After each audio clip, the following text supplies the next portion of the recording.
광복절 집회 탓한 서울시. 최근에 코로나19 일일 확진자 수가 300명대로 급증을 했고요. 조금 전 발표된 뉴스 속보에 따르면 일일 확진자 수가 363명으로 또 증가했습니다. 그리고 또 하나 심각한 우려스러운 수치는요. 코로나19로 인해서 사망한 사망자, 누적 사망자가 500명을 넘어섰다는 얘기입니다. 다시 한번 말씀드립니다. 오늘 발표된 코로나19 신규 일일 확진자의 수는 363명, 그리고 코로나로 인한 누적 사망자 수는 500명을 넘어섰다라는 뉴스 속보 드리겠습니다. 그 가운데 서울시에서 지금 이처럼 이렇게 많은 확진자가 나온 까닭이 무엇일까와 관련돼서 브리핑을 했는데요. 그 발언이 논란이 되고 있습니다. 무슨 말을 했길래 들어보시죠. 현재까지 이제 동선을 조사한 결과 헬로윈데이나 지난 주말 도심 집회하고 연관성이 있는 것은 나타나고 있지 않는 상황이고요. 8.15와 그때 많이 발생했을 때 아마 지역사회에 꽤 많이 잔종 감염을 시켜놓았다고 저희들은 판단을 하고 있습니다. 이것이 최근에 발생하고 있는 소규모, 그다음에 다발성 집단 감염으로 이어진 것으로 생각을 하고 있고요. 자, 지금 서울시의 주장대로라면 전문가들 그리고 언론에서는 일상의 감염이 많이 늘어나고 있는 게 300명대 이르렀다라고 분석을 했는데 그 분석이 아니라 서울시의 주장대로라면 지난 3개월 전 8.15 광복절 집회 때문에 지금 이렇게 많이 확산되고 있다. 라는 것으로 지금 들릴 수가 있는데 김병민 박사님 네. 동의하십니까? 서울시 도대체 왜 이러는지 모르겠습니다. 지금 코로나 상태가 굉장히 심각하고 있기 때문에 여기에 대해서 시민의 건강을 생각하고 그리고 방역당국에 대한 최선의 조치에 대해서 많은 시민들의 협력을 이끌어야 되는 전문가의 시각이라면 이런 방식으로 국민들에게 혼란을 가져다주는 정치적 발언도 좀 자제할 필요가 있다는 생각이 들고요. 사실관계도 맞지가 않습니다. 나중에 좀 말을 뒤집었다 이런 얘기들도 들리게 되는데 사실상 8월 15일 광복절 집회를 통해서 잔존하는 감염들이 현재 있는 집단 급성 감염으로 연결될 수 있는 고리를 나타내려면 역학조사 등을 통해서 수십 차례의 감염 경로들을 확인해줘야 됩니다. 하지만 그런 내용들이 확인하지 않은 상태로서 그저 추정으로 그럴 가능성이 잔존하고 있다고 얘기를 하게 된다면 과거 신천지 때 있었던 감염 경로들에 대해서 결국 잔존됐던 내용들이 지금 있는 현재의 이 대규모 감염들을 발생시키고 있다. 이런 식으로 추정해서 얘기하는 것이 말이 되겠습니까? 사실관계가 맞지 않는 얘기들을 끄집어내는 부분들에서는 굉장히 좀 조심스러울 필요가 있다는 생각을 거듭 다시 한번 말씀드리고요. 지금 많은 국민들께서 혼란스러워하고 또 정부가 발표하고 있는 내용들에 따라서 경제는 경제대로 살려야 되지만 또 국민의 생명과 안전을 지키는 방역에 시민의 협조가 가장 절대적으로 필요합니다. 그 시민의 협조를 끌어내기 위해서는 국민 통합적 관점에서 모두가 함께 힘을 합칠 필요가 있게 되는데 지난 8월 15일 집회에 대한 상처를 조금씩 이제 아물기 시작하면서 어떻게든 회복하기 위해서 노력하고 있는 국민들과 시민들을 대상으로 자칫 이런 내용들을 불안과 혼돈에 빠뜨릴 수 있는 이런 발언들을 끄집어냈다는 거 매우 부적절하고 두 번 다시 이런 일들을 적어도 정부 당국의 입장에서 보는 일은 없었으면 좋겠습니다. 이재명 기자, 오늘이 11월 20일이에요. 11월 20일 금요일.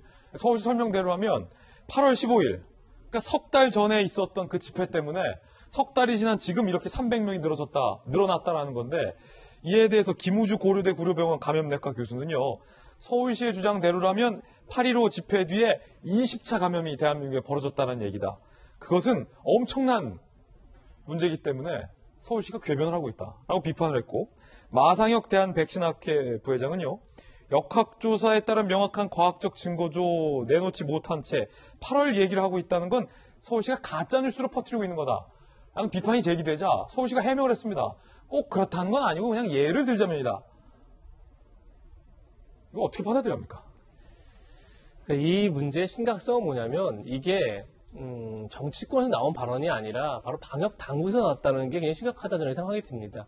그러니까 지금 뭐 전문가들 말한 것처럼 8.15 광복절 때 집회의 영향이 지금까지 작용하려면 뭐 20차 감염이라고 사실상 존재하지 않는 거죠. 지금까지 뭐 확인되지 않은 거죠. 그냥 그야말로 궤변이라는 점에 지금 포인트가 있는 건데 이게 진짜 뭐 정치권에 나왔어도 굉장히 논란이 될 텐데 이것을 방역 당국에서 이런 얘기를 했다. 이렇게 되면 무슨 문제가 생기냐면 지금까지 우리가 어떤 K 방역으로 굉장히 극찬했던 건 뭐냐면 어쨌든 방역 당국이 가장 전문가고 방역 당국의 말을 국민들이 신뢰하고 따라왔기 때문에 가능한 건데 방역 당국마저 이렇게 정파적으로 해석될 수밖에 없는 그런 진단을 하고 발언을 한다 그러면 이제 국민이 방역 당국을 신뢰하지 않게 되는 거죠.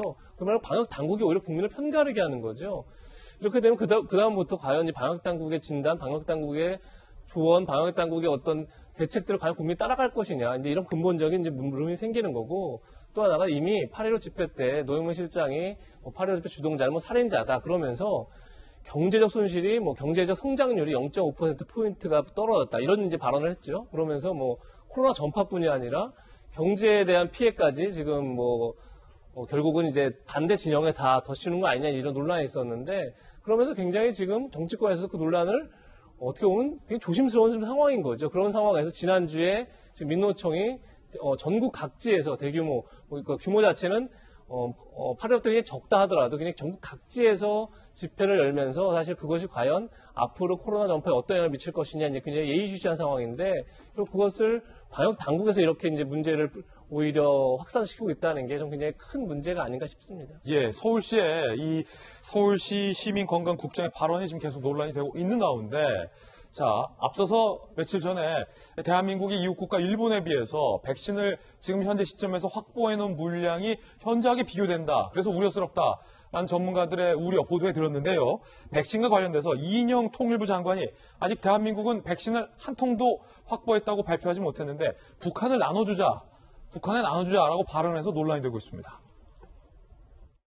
우리가 치료제와 백신을 서로 협력할 수 있다면 국으로서는 그런 코로나 방역 체계로 인해서 경제적인 희생을 감수했던 부분들로부터 좀 벗어날 수 있는 그런 계기를 만들 수 있지 않을까 그렇게 생각합니다. 우리가 많아서 나누는 것보다도 좀 부족하더라도 부족할 때 함께 나누는 것이 더 진짜로 나누는 거라고 생각합니다. 자, 그런데 북한이 필요 없다고 반응했습니다. 없어서 산다. 지금 우리 모두는 없어도 살 수 있는 물자 때문에 국경박을 넘보다가 자식들을 죽이겠는가. 조국 수호 정신으로 살며 투쟁하지 못한다면 무서운 병마에 농락당하게 된다. 물론 이 북한의 노동신문의 반응이 이인영 장관의 제안에 대해서 직접적으로 없어도 된다라고 거부를 한 것으로 보기는 힘들다라는 지적도 많습니다. 북한은 이런 얘기를 하고 있는 그런 상황인데요. 백신이 우리도 없는데 북한에 나눠주자라는 이 장관의 발언에 비판이 쏟아지고 있습니다.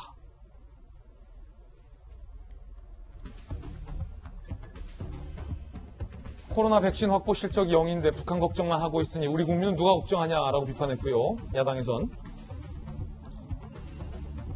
고려대 교수는요. 가수 현철의 노래 안지나서나 당신 생각 가사가 떠오른다고 비판했습니다.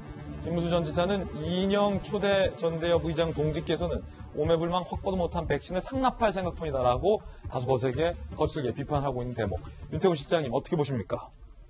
이인영 장관의 말을 이렇게 사람 빼놓고 이제 말만 들으면은 따뜻하고 아름다운 이야기죠. 맞죠. 이제 어려울 때 콩 한 쪽도 나눠 먹는다 이런 이야기가 있는데 지금 상황에서 적절한지, 그리고 이인영 장관의 이 메시지가 어떤 효과를 갖고 오는지, 저는 그게 북에 전달돼가지고 효과보다 우리 국민들 사이에 오히려 약간 거부감이 늘어날 수도 있다.